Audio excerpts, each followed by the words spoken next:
Dios los bendiga. Mi nombre es Daniel Martínez de la Magna Unión de Jóvenes del grupo de universitarios. El día de hoy vamos a ver la reflexión del día 24 de la campaña La Revolución Fundamental. Y el título es El cimiento de la fe sana. Viene en la parte de abajo: imputar la revolución a los hombres es imputar la marea a las olas. El día de hoy vamos a reflexionar un poco en lo que ya vimos en este devocional del día de hoy, del día 24. Así que les invito a que si no han leído su devocional el día de hoy, la parte que toca el día de hoy, que la lean, porque no la voy a leer tal cual, sino que voy a reflexionar acerca de lo que ya vimos antes. Si recuerdan bien, el día de ayer hablamos acerca de los gigantes. Se habló acerca incluso de David venciendo a Goliat y se habló acerca de la identidad, ¿no? Eh, pero el día de hoy otra vez vamos a ver algo acerca de los gigantes. Eh, pero la pregunta esencial que nos hace el pastor aquí es, ¿qué tal nos va con el gigante de la fe? O sea, vimos que los gigantes de la vida son como circunstancias difíciles que pueden llegar a ocurrirnos, ¿no? Pero hay una situación con la que nosotros también batallamos, que es con la misma fe. Y se refiere el pastor a esta dualidad, estas dos personas que existen, que digamos que es uno, el que tiene muchísima fe, que cree que tiene toda la fe, y número dos, los que creen que tienen muy poca. Pero antes que nada, hay que aclarar que la fe en sí misma, como definición, pues no es algo que se posee tal cual, no es algo que tú puedes obtener y que vas ganando conforme va pasando la vida. No se trata de eso, sino que se trata de algo que tenemos y que depositamos. Cada uno de nosotros tenemos fe y tenemos fe en distintas cosas. Hay personas que tienen fe incluso en la misma palabra fe, que pues, no sirve de nada tener fe en una palabra, pero hay otras personas que tienen fe en las personas, que tienen fe en el presidente. Hay personas que tienen fe en, ah, no sé, existen cientos de religiones en el mundo. Gente deposita su fe en muchas cosas y podemos depositar igualmente nuestra fe en nosotros mismos e igual, ya lo dije, en las personas que nos rodean. Pero es importante saber eso, que la fe es algo que se deposita y que puede depositarse en cosas incorrectas. Tener fe no te asegura nada, porque la fe no es nada en sí misma, sino que sirve cuando se deposita en alguien poderoso. Si uno tiene fe en sí mismo, tú puedes, como dicen los motivadores, nosotros podemos llegar a decepcionarnos incluso de nosotros mismos porque nos podemos llegar a dar cuenta de que la fe en nosotros mismos no sirve de mucho. Eso sí, nosotros no deberíamos tener fe en nosotros porque sabemos que somos imperfectos, pero algo muy curioso es que incluso Dios tiene fe en nosotros y Dios tiene fe en nosotros porque si nosotros tenemos fe en Él, podemos lograr grandes cosas y Él puede lograr en nosotros grandes cosas. El día de hoy vamos a ver a dos personitas de la Biblia que, que es importante analizar y que ya vimos en el devocional de hoy, en el día 24. La primera de ellas, el primero de ellos, bueno, es hombre, Eleazar, viene en 2 de Samuel 23 del 9 al 10. No se nos cuenta demasiado de este, pero es importante analizar el pasaje que viene aquí. Y dice, después de este, Eleazar, hijo de Dodo, Ahoita, uno de los tres valientes que estaban con David cuando desafiaron a los filisteos que se habían reunido allí para la batalla y se habían alejado de los hombres de Israel. Este se levantó e hirió a los filisteos hasta que su mano se cansó y quedó pegada su mano a la espada. Aquel día Jehová dio una gran victoria y se volvió el pueblo en pos de él tan solo para recoger el botín. Y ver esta historia es importante. Es una historia muy chiquita, pero es importante analizar cada parte de lo que nos dice aquí, ¿no? Se trata de un aliado de David y se trata de una batalla que tenían contra los filisteos y se trata de un ejército que abandonó la batalla y un chico o un guerrero, no podemos saberlo, realmente no sabría decirles qué edad tenía, Eleazar, pero, pero Eleazar se quedó para la batalla y esa es la parte importante. Se quedó para pelear. Y quiero poner como digo, también quiero confrontar esta idea que de pronto tenemos de mirar a los héroes de la Biblia como lo mejor de la Biblia. De hecho, incluso hay algunas personas que cometen el error de adorar a estos héroes bíblicos, ¿no? Porque, no sé, igual y pueden inspirarlos tanto que pueden llegar a intentar cubrir el sol con un dedo, es decir, cubrir a Dios con estos personajes. Es importante ver que cada uno de ellos tienen virtudes reales y que Dios los hizo con virtudes y que los hizo con pues, pues buenos, como Dios hizo todas las cosas, ¿no? Y que los hizo con cosas buenas. Y nosotros debemos admirar esas partes, por supuesto. Pero lo más importante de Eleazar en este caso y de los personajes bíblicos en este caso es que ellos no se valen por sí mismos, ellos no valen por sí mismos. Eleazar en este caso no se enfrentó a una batalla porque fuera muy valiente o porque fuera un hombre fuerte. Yo qué sé, el One Punch Man, no era Saitama tampoco, no era Goku, no era alguien que podía enfrentarse a un ejército entero él solo, pero había alguien que sí podía enfrentarse a un ejército solo, y ese era Dios. Y Eleazar sabía eso y Eleazar conocía eso. Así que tomó su espada, respiró y a la batalla, por Dios, por Narnia, por el pueblo de Israel. Y fue importante este suceso en la vida de Eleazar, ¿no? Y nosotros recordamos a Eleazar como aquel que se le pegó la espada por andar peleando durante tanto tiempo y por vencer a los filisteos prácticamente solo. Y, y esto no lo hizo por su propia mano, sino que Dios lo hizo a través de él. Y quiero que veamos a otro personaje que viene en Marcos 5 del 24 al 34. Es una mujer, no les voy a leer el pasaje, pero es una mujer que ha pasado durante 12 años de su vida con una enfermedad acerca de su menstruación. Ha tenido problemas de sangrado durante 12 años. Y bueno, quiero que nos pongamos a imaginar un poquito cómo era esta mujer. Porque nosotros a veces vamos por la Biblia y nos vamos saltando partecitas y lo vamos leyendo tan de corrido de pronto que dejamos cosas importantes atrás, o sea, como no le tomamos importancia. Pero si estamos hablando de una mujer que estuvo sangrando durante 12 años, podemos imaginarnos no a una mujer con una piel saludable, tampoco podemos imaginarnos una mujer que se parara con mucha fuerza, ¿no? Nosotros podemos ver ahí a una mujer desnutrida, a una mujer decaída, a una mujer débil, igual delgada, y lo peor de todo, que considero que era lo peor de todo, es que esta situación para ella no nada más era un asunto de salud, no solamente era un asunto que le hacía sentir mal a ella físicamente, ¿no? Sino que era un asunto que en sus relaciones también le afectaba.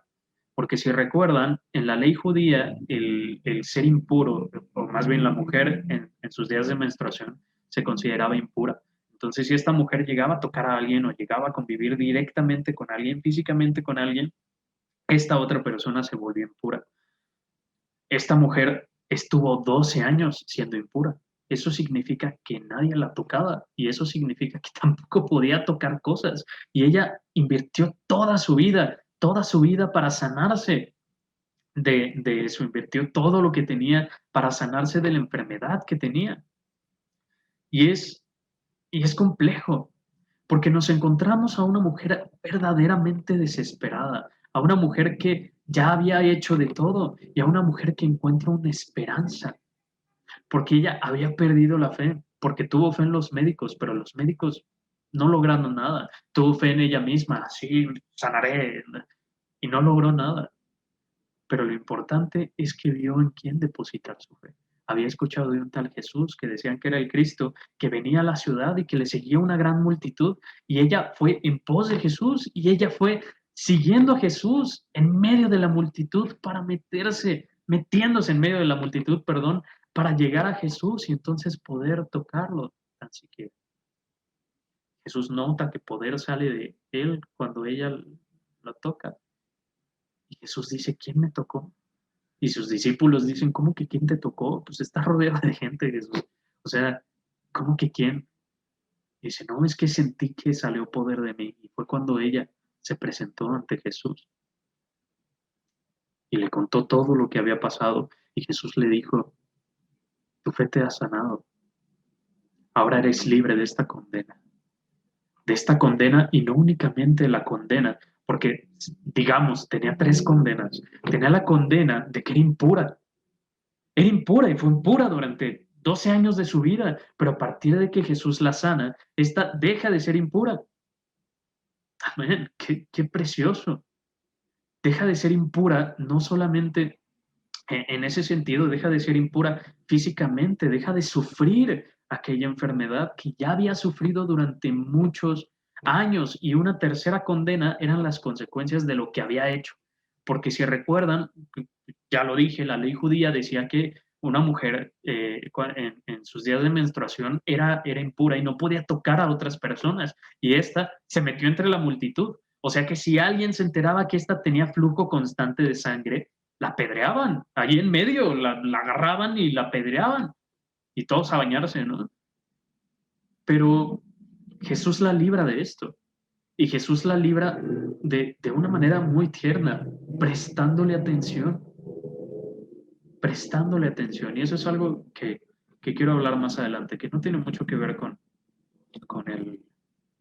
con el devocional del día de hoy, pero que también quiero hablar, porque tiene que ver con este pasaje específicamente y también con el otro. Eh, pero bueno, en fin, eh, tanto la mujer como Eleazar tuvieron fe. E igual tuvieron una fe imperfecta. Es algo que se representa en la mujer, ¿no?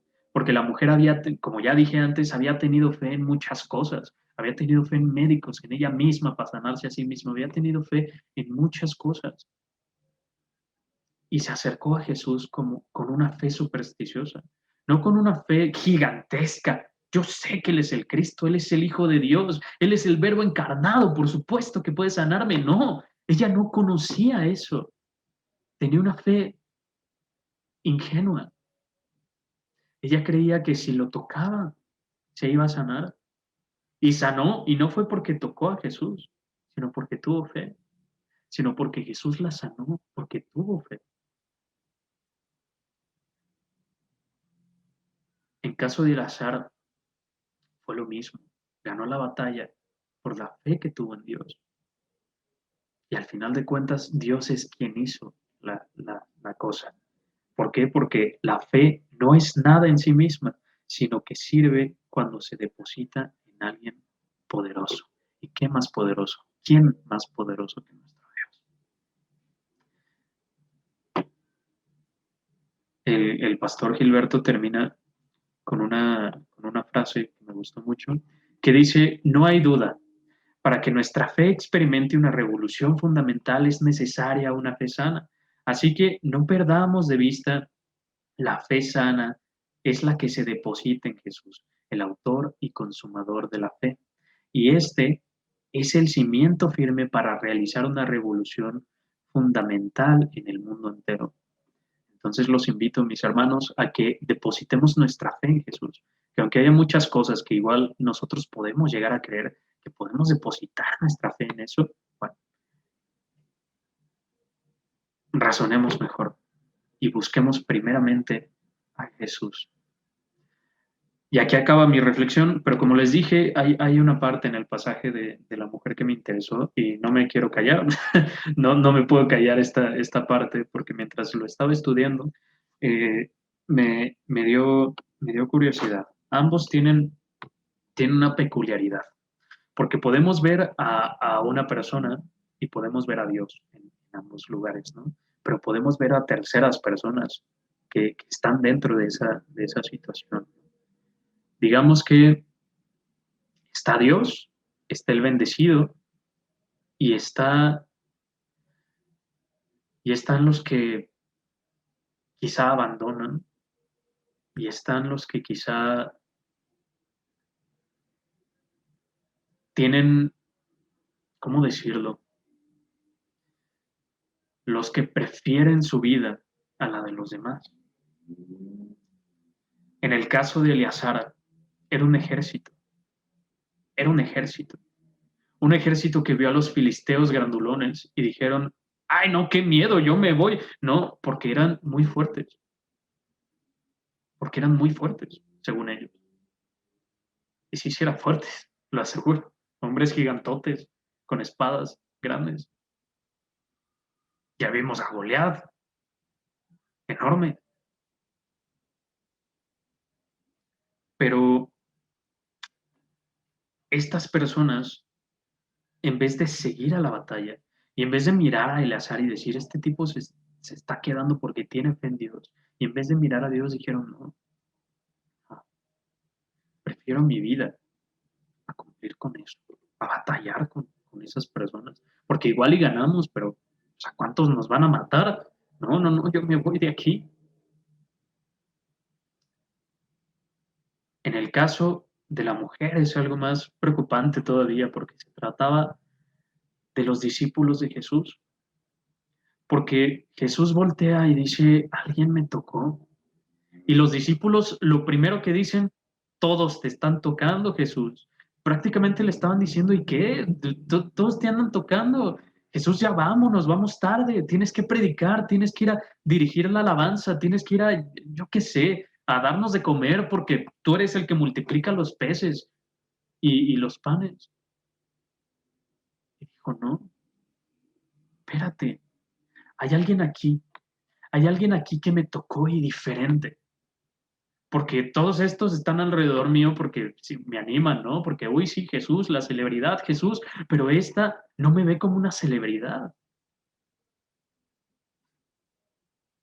Esta necesita ayuda y necesita de mí.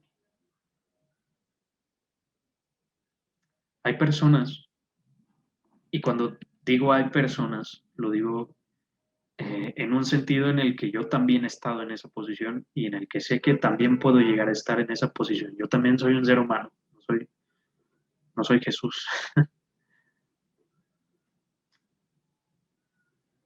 Pero hay personas que por seguir adelante en su vida voltean sus ojos. Y esto fue lo que los apóstoles, lo que los discípulos hicieron en este caso. Voltearon sus ojos a la necesidad de alguien. No le creyeron ni siquiera a Jesús. Espérense, hay alguien. Pero Jesús, ¿quién puede ser? Vámonos. Eleazar diciendo, Dios nos dará la victoria. Y el ejército diciendo, no, estás loco. Y abandonando a Eleazar en su batalla. ¿Por qué? Porque a veces preferimos más nuestra propia vida y nuestra satisfacción sobre todo lo demás. Mis hermanos, estamos en pandemia. Ya sé que no debería hablar de esto porque ya se habló mucho de esto, pero es una realidad. Cada uno de nosotros tenemos necesidades reales y cada uno de nosotros, por supuesto, le estamos sufriendo. Yo personalmente soy una persona que le está sufriendo porque me acostumbré demasiado a estar en comunión con mis hermanos en la iglesia y el estar online, de pronto el grupo de Súmate los sábados y todo eso, es algo que es algo que me gusta, pero podría ser mejor, porque una cosa es tenerlos en mi pantalla y otra cosa es tenerlos cara a cara, poder abrazarlos, poder dar ese cariño entre hermanos, esas palabras y esas miradas que son importantes.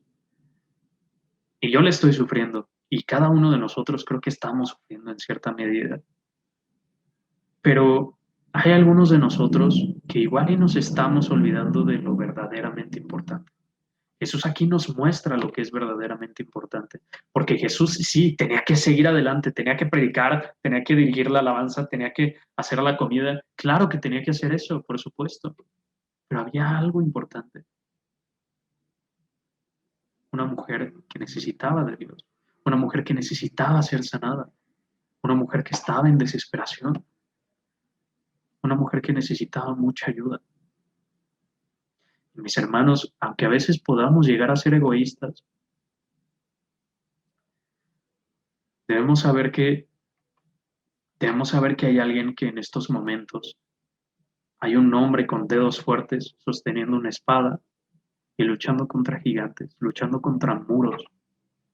Y aunque Dios está con él, si nosotros fuéramos de ese ejército y pudiéramos voltear a ver a ese Eleazar y decir, espérate, tiene razón, Dios está con nosotros y yo le voy a cubrir las espaldas.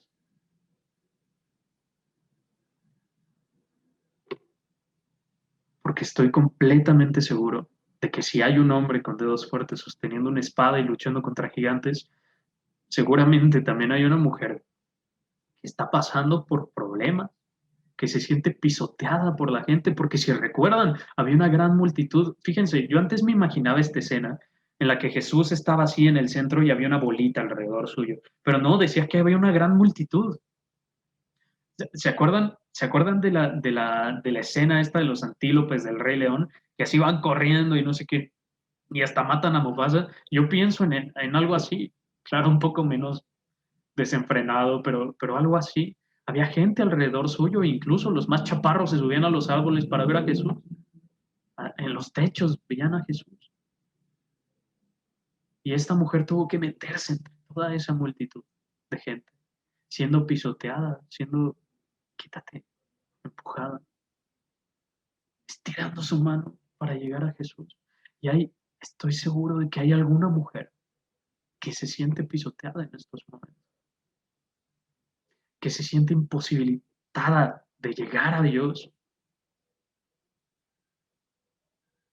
Igual y no está siendo pisoteada por la misma iglesia, igual está siendo pisoteada por sus mismos pensamientos y vicios, por su soledad, yo no sé, pero tengamos la decencia que Jesús tuvo en esos momentos. Porque si Jesús hubiera estado en ese ejército, se habría quedado al lado suyo, y se quedó al lado suyo, para empezar. Y estando en esa situación en la que la mujer necesitaba ayuda, Jesús se detuvo y detuvo a la multitud para ver a esta mujer que le necesitaba. Los apóstoles querían seguir con su vida, pero por el amor de Dios, no podemos aspirar a ser mejores cristianos si no vemos primero a aquellos que están padeciendo. No podemos aspirar a ser mejores cristianos si no vemos a aquellos que se están arrastrando por un poco de gracia. Y es importante esta lección y por eso quería tomarla, porque este pasaje nos deja grandes cosas, porque Jesús nos deja grandes cosas con sus enseñanzas y con sus acciones incluso. Mis hermanos, sé que estamos en una situación difícil, pero como dice el Paz, cada que se encuentra con una situación difícil, creo que deberíamos empezar a vivir como si Dios existiera, porque existe, mis hermanos. Así que causemos una revolución fundamental y vayamos al mundo a ayudar a aquellos que necesitan ser ayudados con una fe sana y acerquémonos a Dios con una fe sana. Les amo. Que Dios los bendiga. Eh, Sigan conectándose a las reuniones. Acuérdense que el día de mañana, jueves, va a haber una reunión, bueno, va a haber el tiempo de reflexión a las 5 de la tarde y también va a haber un devocional a las 8 de la noche. Entonces, conéctense, ahí los espero, los veo en el chat. Los quiero, Dios los bendiga.